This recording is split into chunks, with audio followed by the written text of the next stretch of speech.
കർത്താവ് നിൻ്റെ ഉന്നതമായ നാമത്തിന് സ്വസ്ഥം ചെയ്യുന്നു. നിൻ്റെ പിറവി തിരുനാളിന് വേണ്ടി ഒരുങ്ങുന്ന എല്ലാ കുടുംബങ്ങളെയും, ബന്ധുക്കൾ, സ്വന്തപ്പെട്ടവർ, സഹോദരനെല്ലാം ഞങ്ങളുടെ ഭവനങ്ങളിൽ പല ഭവനങ്ങളിലും വന്നിട്ടുണ്ട്. ചില സമയത്ത് ബന്ധുക്കളൊക്കെ ആയിട്ട് വന്ന് പിരിഞ്ഞു പോകുമ്പോൾ വലിയ ഭാരപ്പെട്ടു പോണത് കാണാം. ചുരുക്കം ചില കുടുംബങ്ങളിലാണ് സന്തോഷിച്ച് പിരിയണത്. അപ്പോൾ അത് എപ്പോഴും ജാഗ്രത വേണ്ടൊരു കാര്യമാണ്. കർത്താവ് ഞങ്ങളുടെ വീടിന് ചുറ്റും തിന്മയുടെ ശക്തി, അഭിപ്രായ വ്യത്യാസത്തിൻ്റെ അന്തരീക്ഷം കർത്താവിൻ്റെ തിരുസന്നിധിയിൽ സമർപ്പിക്കുന്നു. അങ്ങനെ ഉണ്ടാകാതിരിക്കാൻ ഈശോയുടെ നാമത്തിൽ ബന്ധിക്കുന്നു. നീ ഏത് ഭവനത്തിൽ പ്രവേശിക്കുമ്പോൾ ആ ഭവനം സമാധാനം ആശംസിക്കാൻ അലച്ച കർത്താവെ, നിൻ്റെ നാമത്തിൽ ക്രിസ്മസ് രാവിലെ അങ്ങയുടെ കുടുംബങ്ങളെ ആശീർവദിക്കുന്നു. കർത്താവെ, ആശീർവാദം, കർത്താവെ, സമാധാന ദൂതൻ ആ ഭവനത്തിലുണ്ടെങ്കിൽ, നിൻ്റെ സമാധാനം അർഹതയുണ്ടെങ്കിൽ, അർഹതയുണ്ടെങ്കിൽ അവർ അനുഭവിക്കുന്ന ഈശോ പറഞ്ഞിട്ടുണ്ട്.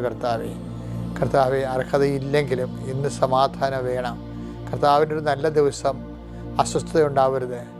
പല അതുപോലെ തന്നെ പല വീടുകളിലും സമാധാനം ഉണ്ടാകണം.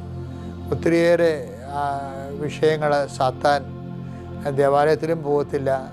ക്രിസ്മസ് പാപകരമായ കാര്യങ്ങൾക്കും കൂട്ടുകെട്ടുകൾക്കും വേണ്ടി മാത്രം ഉപയോഗിക്കുന്നവരുണ്ട്. ഈശോയെ, അതിനുവേണ്ടി കരുതിക്കൂട്ടി പാപം ചെയ്യുന്നതിന് വേണ്ടി കൊപ്പ് കൂട്ടുന്നവരുണ്ട് ക്രിസ്മസ് കാലങ്ങളിൽ. അങ്ങനെ സാത്താൻ വർഷിപ്പുകാരെ വിശ്വാസത്തിൻ്റെ വേഷം കെട്ടി നമ്മുടെ കുടുംബങ്ങളിലെ ബന്ധുക്കളായി സ്വന്തപ്പെട്ടവരായി പലരും കടന്നു വരണത് വിവേചന ബുദ്ധി എടുക്കാൻ കുടുംബക്കാരെ പ്രാർത്ഥിക്കണം. നിങ്ങളുടെ പ്രാർത്ഥന കൊണ്ട് തന്നെ ഇങ്ങനെയുള്ള അശുദ്ധ സാഹചര്യങ്ങളെ ബന്ധിക്കാൻ നിങ്ങൾ കഴിയണം. കർത്താവേ, ഞങ്ങളുടെ ഭവനത്തെ സാത്താൻ സ്പർശിക്കാതിരിക്കണം.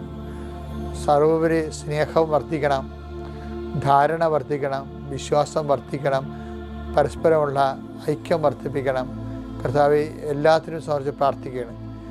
നിൻ്റെ കർത്താവ് ഈ ക്രിസ്മസ് ദിവസം തന്നെ കർത്താവ് പല വിഷയങ്ങളിലും സമാധാനം ഇല്ലാത്തവരുണ്ട്. ഈശോയെ, സാമ്പത്തിക വിഷയം കൊണ്ട് സമാധാനം ഇല്ലാത്തവരുണ്ട്, കടങ്ങൾ കൊണ്ട് സമാധാനം ഇല്ലാത്തവരുണ്ട്.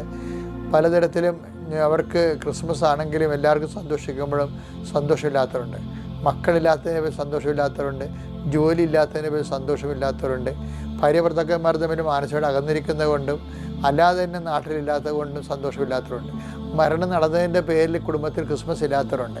അങ്ങനെയുള്ള എല്ലാവരെയും സംബന്ധിച്ച് പ്രാർത്ഥിക്കണം. ഈശോയെ, കർത്താവെ, അങ്ങാണ് ഞങ്ങളുടെ സമാധാനം, അങ്ങാണ് ഞങ്ങളുടെ സന്തോഷം, അങ്ങാണ് ഞങ്ങളുടെ ക്രിസ്മസ്. അങ്ങയുടെ സാന്നിധ്യം എവിടെയുണ്ട് അത് അംഗീകരിക്കുന്ന ജീവിതത്തിൽ വരുന്ന വ്യത്യസ്തങ്ങളായ സാഹചര്യങ്ങളെ അങ്ങയുടെ നാമത്തെ സ്വീകരിക്കുമ്പോൾ അങ്ങയെ സ്വീകരിക്കുന്ന പോലെ തന്നെ കർത്താവെ, അമ്മ ഈ ശിശുവിനെ സ്വീകരിച്ചത് ഈശോയുടെ നാമത്തിലാണ്.